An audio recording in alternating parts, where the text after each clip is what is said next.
There is a place on this earth where the ancient and the alive exist in the same breath, where a farmer in a dusty village recites a prayer his ancestors whispered 3,000 years ago, where a child in a crowded city eats the same lentils her great-grandmother cooked on a wood fire, where gods are not distant figures locked behind museum glass.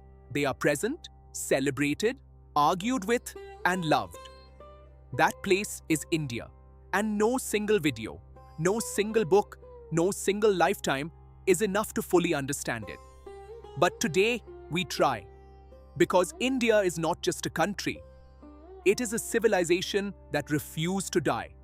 One that absorbed invasions, absorbed empires, absorbed centuries of change, and somehow emerged on the other side still recognizably, undeniably itself.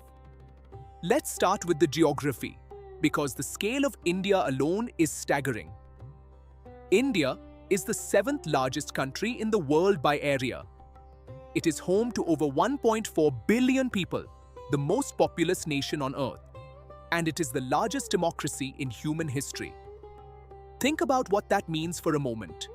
More than 1 billion people, speaking hundreds of languages, following dozens of religions, spread across jungles, deserts, mountain ranges, and tropical coastlines, all choosing every few years to participate in one shared democratic process. That in itself is one of the quiet miracles of the modern world. The country stretches from the snow-capped peaks of the Himalayas in the north, where monks walk stone paths above the clouds, down through the fertile Gangetic plains, past the ancient cities of Rajasthan, baking in desert heat, into the lush green heart of central India, and finally to the palm-lined shores of Kerala and Tamil Nadu. In the deep south, where the Arabian Sea and the Bay of Bengal meet in warm, open water. If you are planning to visit India for the first time, understand this. You are not visiting a country. You are entering a continent's worth of experience compressed into one border. Don't try to see everything. Choose a region. Go deep. Let it surprise you. The best time to travel is between October and March, when the weather across most of the country is dry, warm, and forgiving.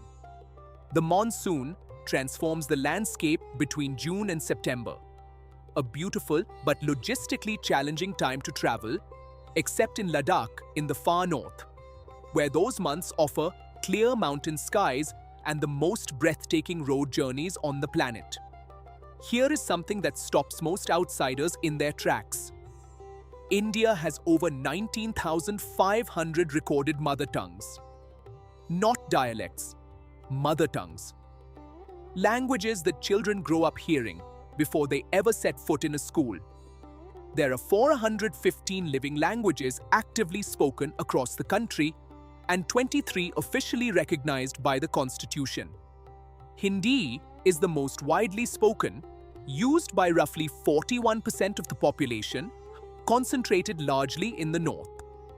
English functions as a bridge language, spoken by about 12% of Indians, threading together business people, academics, and government officials across regions that would otherwise have no common tongue. What this means on the ground is extraordinary.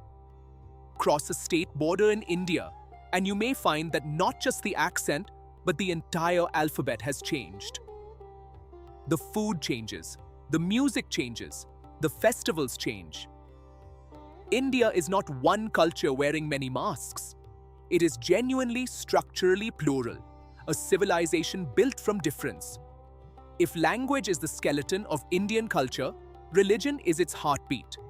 Nearly 80% of India's population practices Hinduism, one of the oldest living religions on earth.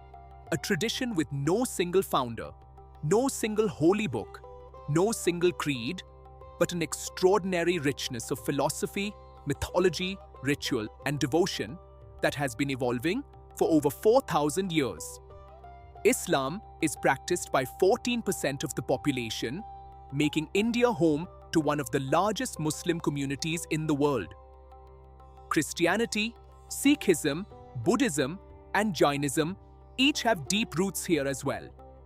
India is the birthplace of three of the world's major dharmic traditions: Hinduism, Buddhism, and Sikhism, all born from the same ancient soil.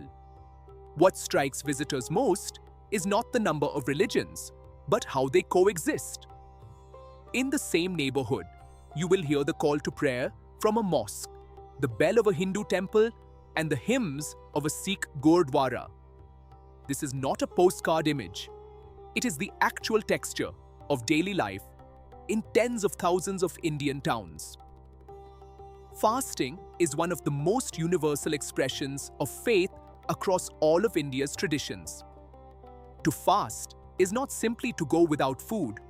It is to signal through the body a deeper intention. It is surrender. It is gratitude.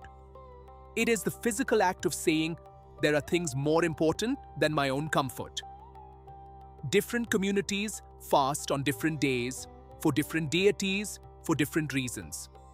But the underlying impulse is the same across all of them: a desire to be worthy of something greater than oneself.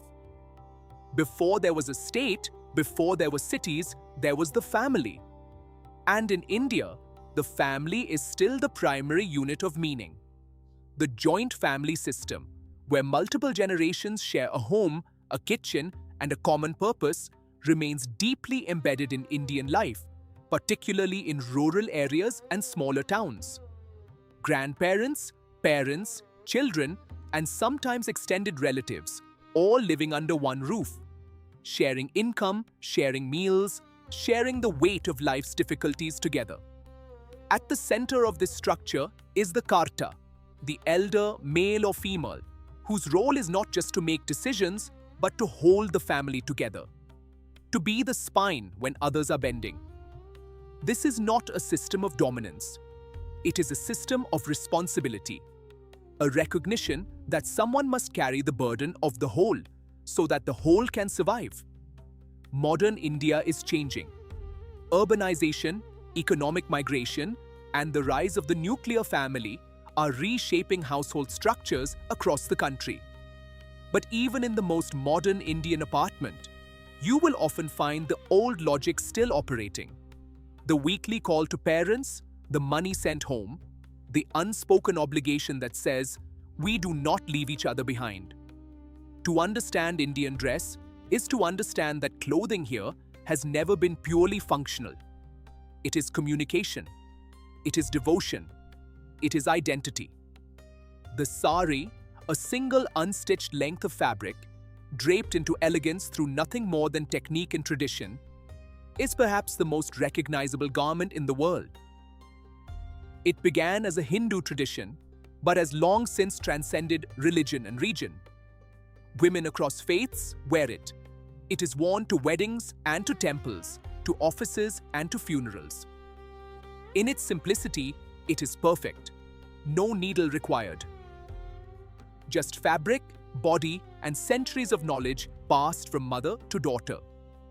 For men, the kurta pajama remains the everyday anchor of cultural identity, and the sherwani signals formality, worn at weddings and celebrations with a gravitas that no Western suit has quite managed to replicate on the subcontinent. Indian cuisine is not a single cuisine. It is 50 cuisines sharing a postal code. The spice routes that once made India the most sought-after destination on earth for traders and conquerors left their mark in the kitchen. Every region cooks differently. The north is rich with wheat, dairy, and Mughal influence.